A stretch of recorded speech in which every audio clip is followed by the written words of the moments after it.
Yo quiero comenzar diciéndole que este es el momento más importante para nosotros. Primero porque en los últimos años mucha gente, compañeros, algunos aliados, en los primeros comienzos de la revolución se bancaban abiertamente nuestro proceso de cambio, como lo dicen ustedes, pero en la medida en que se fueron dando algunas situaciones producto de la presión internacional y de la campaña mediática, muchos compañeros de una u otra forma pues fueron mirando hacia el costado y no fueron haciendo un análisis realmente de qué es lo que estaba pasando en Venezuela. Una de las cosas a las cuales nos acostumbró nuestro comandante eterno, el comandante Chávez, es hablar con sinceridad. Desde el primer momento en que nosotros asumimos el poder en Venezuela, producto de un proceso electoral, entendimos perfectamente que las estructuras que estaban diseñadas y que se habían diseñado durante los últimos 50 años en nuestro país eran estructuras provenientes de los partidos de la burguesía, de la derecha venezolana, y que aún cuando nosotros ganamos las elecciones con el 60%, eso no significaba que los procesos de cambio estaban a la vuelta de la esquina. La pelea ha sido dura en lo interno, porque eso nos llevó a hacer algunas transformaciones de carácter estructural, tal como la nueva constitución bolivariana, y otra que le diera fuerza a la propuesta de cambio que comenzamos a desarrollar nosotros en ese momento, que fuera mucho más entendible. Y si estábamos hablando sobre la necesidad de empoderar al pueblo, de darle fuerza al pueblo, había que cambiar esa constitución, que era una constitución netamente representativa y que no posibilitaba la posibilidad, para la redundancia, de la incorporación de grandes sectores nacionales. Yo quiero decirle a ustedes que en el momento en que el comandante Chávez llega al poder, había alrededor de casi una población en Venezuela que está por el orden del 70%, en una situación crítica, reconocida por los organismos internacionales, pero fundamental, pero no se conocía mediáticamente porque, bueno, los medios de comunicación nacionales estaban a disposición de esos medios internacionales. Ustedes podían ver en la gran prensa de hace 20 años atrás cómo los venezolanos, o un sector de la población venezolana, vivía constantemente metida en Miami o en cualquier otra ciudad importante de Estados Unidos, viajaban los fines de semana, pero eso no era el total de la población, ese era un sector de la población. La verdad verdadera es que el total de la población, que es el 80%, estaba viviendo una situación sumamente difícil, reconocida por organismos como la UNESCO, que llegó a decir antes de la llegada del comandante Chávez que en Venezuela se estaba produciendo una situación tan crítica que podía ser considerada como pobreza crítica, que fue el término que le dieron en aquel momento, y donde ustedes mejor que nadie, los que son más o menos contemporáneos conmigo, o quienes le han hecho una historia, la historia latinoamericana, sabrán perfectamente que ese país rico, por donde se le mire, se le aplicaron las políticas del Fondo Monetario Internacional en los años 70, se le aplicaron las políticas del Banco Mundial, y eso fue lo que trajo como consecuencia que, por supuesto, que un sector de la población que puede ser considerado en menos del 10% controlaba no solamente la riqueza, sino que además se daba el lujo de controlar el poder político. Era quienes decidían exactamente quiénes iban a ser los candidatos a presidente, quienes manejaban en el seno del Congreso de la República, que en aquella época era bicameral, porque eran senadores y diputados, quienes eran los diputados y los senadores que iban a estar en el área de la economía y en el área de las rentas del país, lo llamamos tesorería, administración, por el estilo, de tal forma de que siempre entre ellos mismos pues habían acuerdos que permitían mantenerse en el poder. Y le hago esa alusión porque no ha sido fácil. Yo les comentaba a los compañeros ahora que veníamos que la diferencia que hay con otros procesos de cambio que se dieron fundamentalmente con los compañeros cubanos, con la revolución cubana, que los compañeros llegaron al poder producto de la lucha armada. Y las estructuras de poder se cambiaron inmediatamente. Nosotros llegamos al poder producto de las elecciones, pero las estructuras de poder seguían siendo cuarta republicana, seguían siendo de la derecha. Ahora, bastaron solamente 2 años para que la derecha se diera cuenta que el comandante Chávez no era un milito con los cuales ellos podían, a través de algunas prebendas, tratar de capturarlo o tratar de convencerlo. Bastaron 2 años para que los medios de comunicación que estuvieron aupando a Chávez, cuando vieron que Chávez tenía la posibilidad de ganar, para comenzar a entender que era un candidato distinto. Bastaron 2 años para que ellos pudieran entender perfectamente que estaban en la puerta de un dirigente con mucha ascendencia en los sectores más humildes de la población y que necesariamente tenían que utilizar cualquier otro recurso. ¿Por qué les digo eso? Porque algunos compañeros revolucionarios, militantes de la izquierda, entre comillas, latinoamericana, no entendieron perfectamente que el imperio nunca se quedó quieto. El imperio lo que hizo fue que esperó y buscó el mejor mecanismo, mandó a sus secuaces disfrazados para ver si podían coquetear o podían engañar al comandante Chávez. Como todos fueron zapateados, zapateado es un término que nosotros utilizamos para echar para un lado a lo que nos gusta, inmediatamente comenzaron las conspiraciones. Venezuela en estos 18 años no ha cesado la presión del imperio, no ha cesado la presión de la derecha internacional, no ha cesado, compañeros, la presión de los medios de comunicación. Hemos hecho grandes esfuerzos. Si no nos estuviéramos en el poder, hubieran hecho con Venezuela lo que hicieron con el compañero Allende en Chile.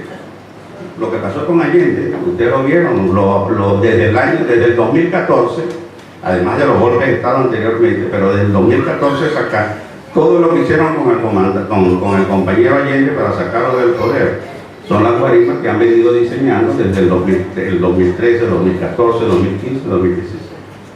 Y ustedes se preguntarán, por supuesto, ya eso es del consumo de todo el mundo, porque bueno, ahora los medios de comunicación les permiten a ellos, por supuesto, desarrollar su política y venderla, pero también a la dirigencia política, a las bases, a los grupos organizados, también nos permite a nosotros demostrarle al pueblo que ellos no tienen la razón y que estamos peleando contra un enemigo sumamente fuerte. Durante todo ese lapso, compañeros, nosotros hemos tenido que idear algunos mecanismos para darnos fuerza en el seno de la población.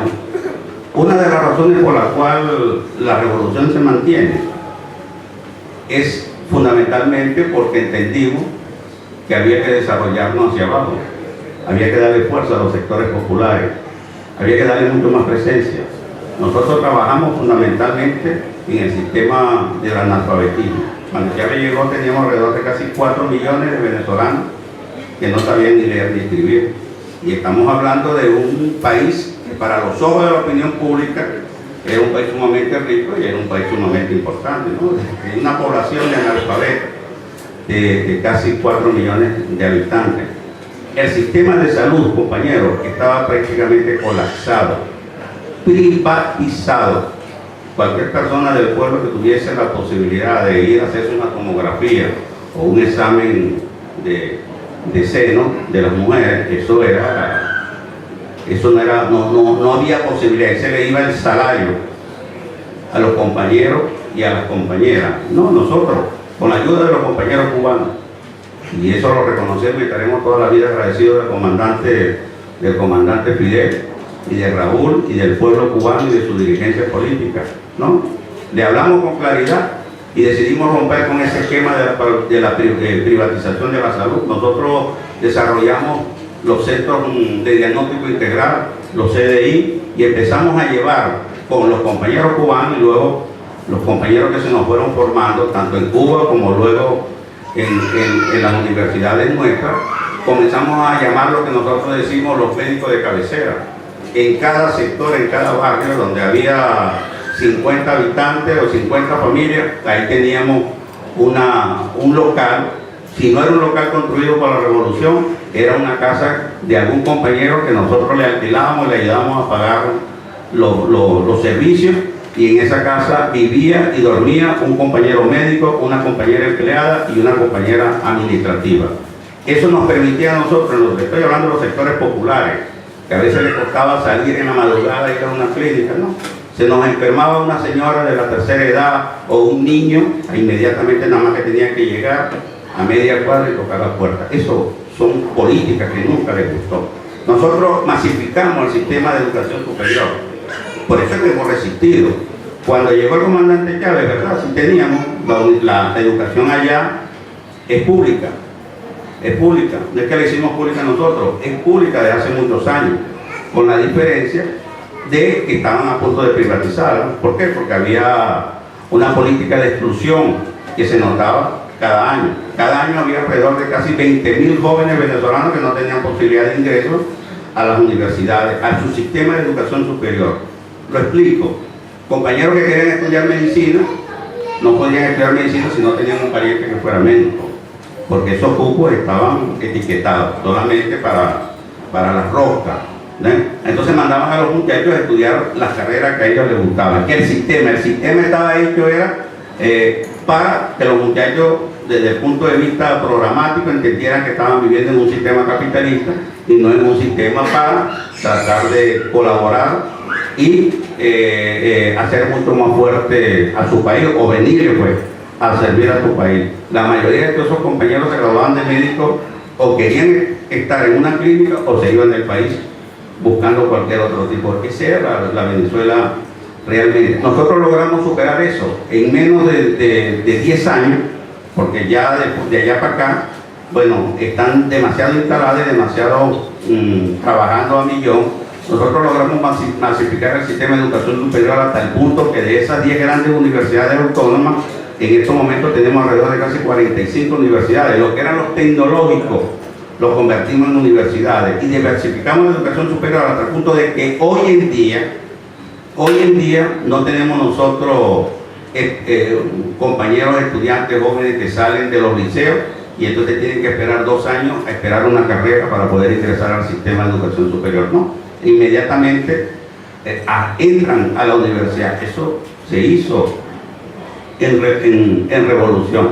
Y así como le estoy planteando eso, nosotros logramos superar algunos problemas que le dio fuerza al trabajo comunitario nuestro, que fue la necesidad de crear los centros periféricos a nivel de los centros, lo que llamamos nosotros consejos de energía, que son los compañeros que a nivel de los sectores populares y de los consejos comunales trabajaban para reformar, para modificar, para ver cómo atendíamos los sectores que no tenían electricidad, etc. Los comités de agua, dirigidos en aquellos sectores donde había problemas con las tuberías tenían que estar pegadas de tubería madre, no tenían el sistema nacional, lo fuimos haciendo. Y hay una política, porque tenemos mucha política, y hay una política que para nosotros es una de las políticas de envergadura, que es la política de la construcción de vivienda. Eso no lo dice la derecha, eso no lo reconoce. Lo reconocen algunos organismos internacionales, pero es tan avasallante la campaña de la derecha que a veces los compañeros prefieren pasarla por debajo de eso. Pero yo les pregunto a ustedes, ¿qué gobierno latinoamericano en el mundo le puede decir a su población que en 18 años han construido alrededor de 1.150 viviendas, 1.150.000 viviendas? 1.150.000 viviendas que se le otorga, que se le regala a la población. Y ustedes se preguntarán, ¿y cómo lo hacen? Bueno, lo hacemos porque la mayoría de esas viviendas se hacen con los ingresos de la renta petrolera. Que esa renta petrolera, las cúpulas que dirigían antes que era el comandante ya se llevaban esos excedentes, lo utilizaban para los grandes negocios a nivel del exterior, con las transnacionales. Cuando ya llegó ahí, todas las transnacionales tenían oficinas en Venezuela, la sacó a todas, y lo dirigimos los venezolanos, podemos dirigir nuestra propia empresa. Y sacamos la Exxon, sacamos la OIL, sacamos a la Shell, a todas las empresas que estaban en Venezuela, que eran transnacionales, las sacamos y logramos demostrar que perfectamente nosotros perfectamente podríamos dirigir nuestra industria petrolera, con esa industria petrolera que nosotros hemos venido trabajando para mantener lo que tenemos, para darle fuerza a nuestra juventud, para darle fuerza a nuestras estructuras sociales. Yo le voy a decir algo. Tenemos una guerra permanente, porque nosotros en Venezuela lo que hay es una guerra permanente de los enemigos del imperio contra nosotros. Eso es una guerra sistemática y permanente. Durante estos 4 años, con toda la situación económica que nos han llevado, porque además de eso se incorpora el bajón de los precios del petróleo desde el 2015 para acá, ustedes entenderán lo que eso significa para un país que depende fundamentalmente de la renta petrolera. A pesar de todo eso, no hay en estos momentos, sin la presencia del comandante Chávez y asumiendo el mando de la revolución, el compañero Nicolás Maduro, ninguno de los programas sociales, ninguno de los que dejó el comandante Chávez, ¿vale?, ninguno fueron paralizados. Y al contrario, hemos incorporado en estos últimos 3 años otros programas sociales para enriquecer la revolución. Tenemos problemas, entiendo que no puedo alargar mucho porque tenemos 4 compañeros. ¿Tenemos problemas? Sí, tenemos problemas, compañeros. Tenemos problemas porque, bueno, hicieron todos los esfuerzos necesarios, golpe de Estado, guarimba. Había países que no daban ni siquiera, como decimos nosotros, que un peso por nosotros. Decíamos, no, la revolución se va. Algunos creyeron incluso que la campaña internacional de los medios de comunicación, cuando leían Clarín o leían La Nación, decían, bueno, no, ya esa gente lo que está es, primero que es un gobierno, un presidente que lo que está pensando es en los pajaritos, pero además de eso una población que se está muriendo de hambre, por eso es lo que le venden, ¿no? Y mucha gente decía, ¿verdad? Chico, es culpable, esos compañeros no saben lo que están haciendo. No, compañeros, sabemos lo que estamos haciendo y sabemos con quién estamos peleando. Y sabemos hasta dónde tenemos nosotros el apoyo del pueblo. Tuvimos un bajón que fue cuando perdimos la Asamblea Nacional. Para lo que dice que Venezuela es una dictadura, no, nosotros perdimos la Asamblea Nacional y la reconocimos. La ganó la derecha y tenían mayoría, y nosotros fuimos y nos instalamos y juramentamos con un presidente enemigo de la revolución que dirigía la Asamblea Nacional. ¿Qué fue lo que dijo el presidente Nicolás Maduro? Llamó al presidente de la Asamblea Nacional y le dijo, bueno, pero vamos a ponernos de acuerdo para que trabajemos en función del país. No, el objetivo no era esto, el objetivo no es trabajar en función de la nación. El objetivo no es trabajar en función de los sectores populares. El objetivo no es fortalecer la economía del país. No, el objetivo es sacar a Maduro como el objetivo era sacar a Chávez. El objetivo es romper con un esquema político que no solamente es una piedra en el zapato para la derecha venezolana, sino es una piedra en el zapato para la derecha internacional, para el imperio. Porque ellos saben perfectamente que desde la revolución, desde el nacimiento de la revolución, dirigida por el comandante Chávez, hasta estos momentos, con toda la situación económica que tenemos, nosotros seguimos siendo un baluarte de solidaridad, de acompañamiento, de guía para muchos procesos de cambio en Latinoamérica y en el mundo. Seguimos atendiendo con nuestro petróleo, con los recursos que tenemos al Caribe, a Centroamérica y a los países que los necesitan. No nos perdonan la actitud de solidaridad abierta que asumimos con Cuba y con el comandante Fidel. No nos perdonan que no dejamos solo a Evo, no, lo acompañamos para que fuera presidente y luego le dimos las herramientas necesarias para que ese proceso de cambio en Bolivia tomara su curso. Ahí tiene, no nos equivocamos, tenemos uno de los mejores presidentes del mundo que mejor le puede presentar cuentas a cualquier pueblo en cualquier momento. No dejamos solo al compañero de Nicaragua, a Daniel Ortega, y por supuesto que abrimos una relación directa con algunos compañeros, fundamentalmente con Argentina, fundamentalmente con Brasil, y eso trajo como consecuencia de que nosotros, por supuesto, pues entendiéramos que había una razón de peso que es constitutiva, que está en nuestra constitución. Nosotros no estamos haciendo nada distinto. Nosotros somos antiimperialistas por definición propia y por supuesto pues creemos en la autodeterminación de los pueblos, y eso por supuesto nos lleva a ser solidarios con los compañeros donde nos necesiten. Hoy en día con toda la presión económica que hay, con todo el bloqueo económico que hay, el bloqueo que tenemos nosotros ahorita es mucho más fuerte que el bloqueo que tuvieron los compañeros cubanos, para que más o menos entiendan en aquel momento. Ahora es un exigente, ahora cualquiera, porque antes, bueno, era una línea de mando y ya está, y veían quienes lo cumplían y no lo cumplían. Había algunos países que no se atrevían a cumplir Estados Unidos cuando el bloqueo cubano. Aquí no, aquí es que te cierran la posibilidad, incluso a nosotros nos han bloqueado hasta las cuentas financieras a nivel del exterior. A veces no tenemos ni siquiera cómo comprar los repuestos de las unidades de carro, no tenemos cómo comprar los repuestos de los aires acondicionados en los hospitales. Nosotros teníamos muy buenas relaciones en la época de Néstor y de Cristina con los laboratorios argentinos, se compraban medicinas y había intercambio abierto. Todo eso fue bloqueado con este gobierno, que además de tener un interés personal en bloquear eso, que tiene la orden también de arriba de que no se haga, de tal forma que es una situación sumamente difícil, compañeros, pero no nos vamos a arrodillar, no nos vamos a arrodillar. Hemos salido muy bien. Luego de haber perdido la Asamblea Nacional, hicimos la evaluación necesaria que tiene que hacer cualquier dirigente político sensato, y mucho más si habla de un proceso de cambio, que habla de un proceso revolucionario.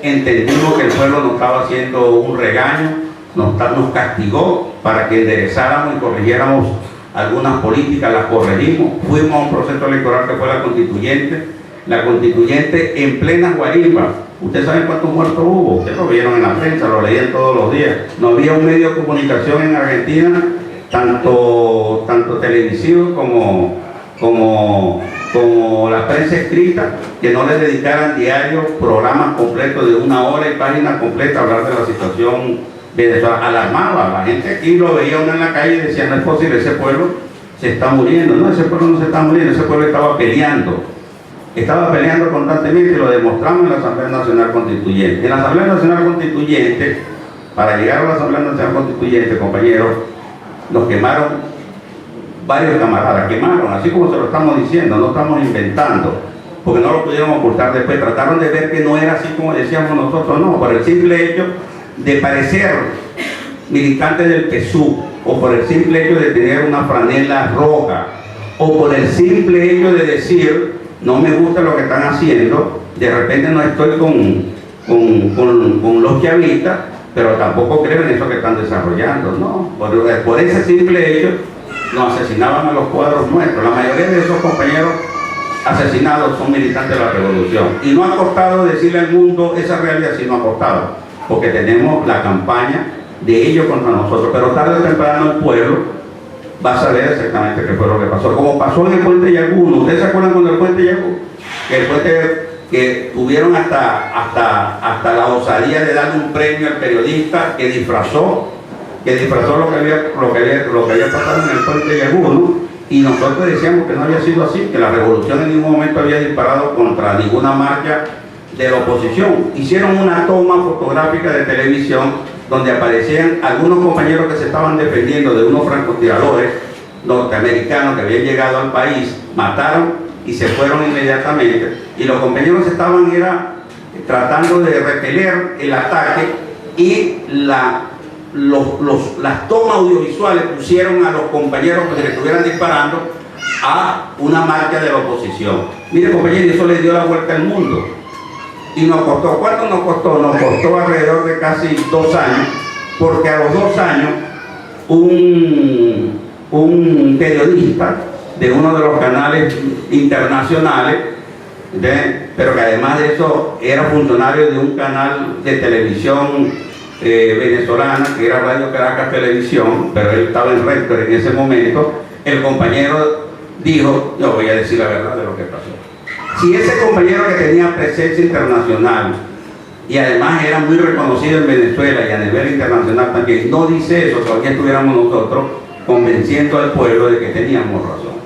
Dejaron de hablar del Puente Yagún porque quedaron en descubierto, porque fue un montaje lo que hicieron, masacraron al pueblo. Ellos mismos mandaron a matar a su propia gente para decir que había sido Chávez quien había mandado a la gente. No tienen escrúpulos, por eso es que el pueblo no cree en ellos. No tienen liderazgo, y yo quiero terminar con eso. No tengan ustedes temor de que nosotros, en un caso hipotético, llegáramos a perder las elecciones en Venezuela. No. Eso no está dado, no lo estamos asumiendo en una actitud de autosuficiencia ni nada por el estilo. Simplemente que la oposición venezolana ha demostrado que no tiene proyecto político, que no tiene liderazgo, La oposición venezolana se mantiene fundamentalmente por esa campaña mediática y ese apoyo internacional. Pero cuando ellos van allá a jugársela con la población, no tienen el recibimiento de la población. Esta situación que estamos viviendo nosotros, con la escasez de documentos, con la escasez de alimentos, que no son escasez de alimentos porque no tenemos nosotros cómo comprar ni cómo producir alimentos. No tiene nada que ver, es mucho más grave, compañeros. Tenemos los alimentos necesarios para comprarlos, porque además yo les voy a decir una cosa.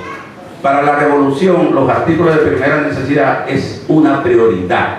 Nosotros creamos supermercados, ¿no?, para que la población pudiera comprar a precio de la revolución, subsidiado, los artículos de primera necesidad. Estoy hablando de leche materna, o leche para niños, o leche normal, o cualquier tipo de leche. Pero para nosotros todo lo que era esa parte era subsidiado por el Estado. Todo lo que era dentrífico, todo lo que era harina precocida, todo lo que era alimentación de todo tipo, eso estaba subsidiado por el Estado. Como sabían que esa política le estaba dando mucho efecto a la revolución, y nosotros lamentablemente, y lo decimos ahorita lamentablemente por la situación que nos está creando, pero que toda la vida ha habido una relación de respeto y de solidaridad, además de hermandad. Acuérdense que nosotros somos frontera con Colombia en grandes sectores de la población, tanto por la Guajira como por la parte del norte colombiano. Bueno, idearon un sistema de bachaqueo, de sustracción de documentos, que ya no solamente era el petróleo, sino que eran los alimentos de primera necesidad. Los alimentos que el Estado subsidiaba no llegaban a los supermercados de la revolución, sino buscaban un mecanismo para llevárselos. Buscaron lo que llamamos nosotros las pirañas. Ponían gente con recursos que venían del narcotráfico, y entonces, bueno, ponían gente en las colas.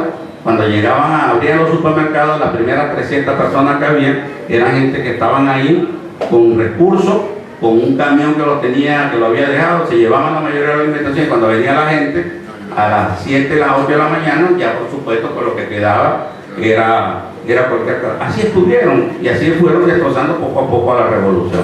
Entonces, bueno, ha sido una pelea desde todo punto de vista, ¿entiendes? Ahora, no lo van a lograr. No lo van a lograr, se lo decimos nosotros con sinceridad. Fuimos a ese proceso electoral, demostramos que el pueblo tuvo de nuevo confianza en la población, y vamos ahorita al proceso electoral presidencial, mucho más fuerte,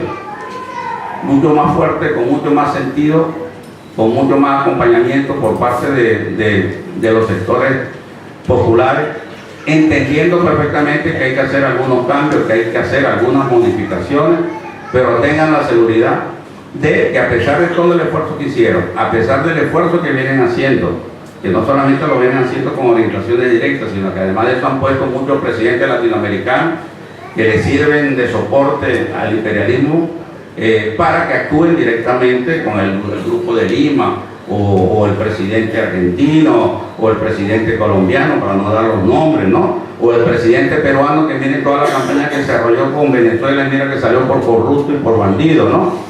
O el presidente uruguayo, y el presidente Brasil. A pesar de toda esa contupancia que vienen realizando para poner en práctica su campaña desestabilizadora contra la revolución, hoy en día hay mucho más interés, hoy en día hay mucho más fuerza dentro de la revolución y dentro del pueblo venezolano. ¿Qué es lo que les pedimos nosotros desde el primer momento, y hoy lo ratificamos? Nosotros necesitamos la solidaridad de los hermanos, la solidaridad del pueblo argentino, de los compañeros revolucionarios. Tengan confianza en nosotros. Hemos demostrado que sabemos para dónde vamos.